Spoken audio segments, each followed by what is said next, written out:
Nagbigay ng update ang aktres na si Yasmin Curdy matapos nga na tuluyan niya ng sampahan ng kaso ang ex-eskwelahan na nabully ang kanyang anak na si Ayesha.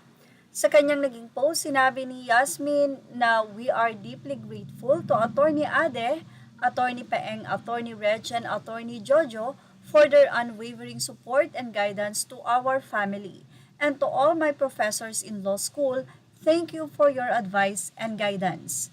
We would also like to extend our sincere thanks to DepEd Secretary at Sonny Angara, Mrs. Tutsi Angara, and Ms. Fatima for their support and concern.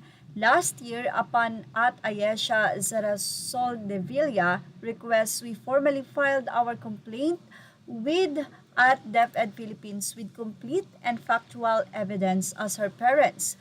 We will always stand by her and protect her. This is not just about one child. It is about accountability under the Anti-Bullying Act RA 10627.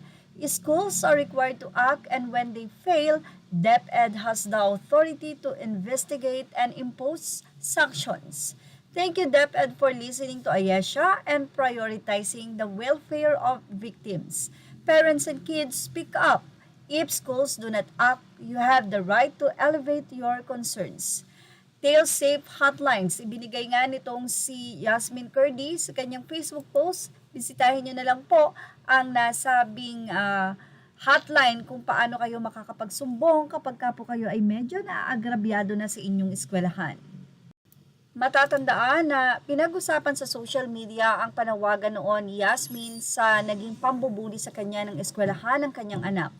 Nag-file ng reklamo sa Department of Education DepEd ang pamilya at nakipag-meeting din si Yasmin sa mga opisyal para pag-usapan ng solusyon sa bullying sa schools. Samantala, ang school na nasangkot ay nagsabing walang bullying na nangyari kaya naging controversial ang issue. Ayon kay Yasmin noon, may group ng student na nangharas at nang-gang up sa anak niya. Pinilit pa umano itong magsabi ng mga negative tungkol sa sarili. Malaki ang epekto ng bullying sa mental health ng bata.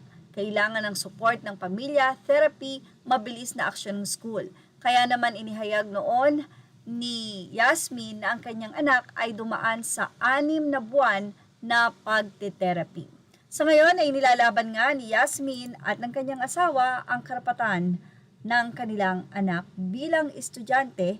Sana sabi nga pong tila hindi nagkaroon ng aksyon ang eskwelahan. Yan ang ating Showbiz Now update. Images are all credit to the rightful owners. Thank you for watching Showbiz Now.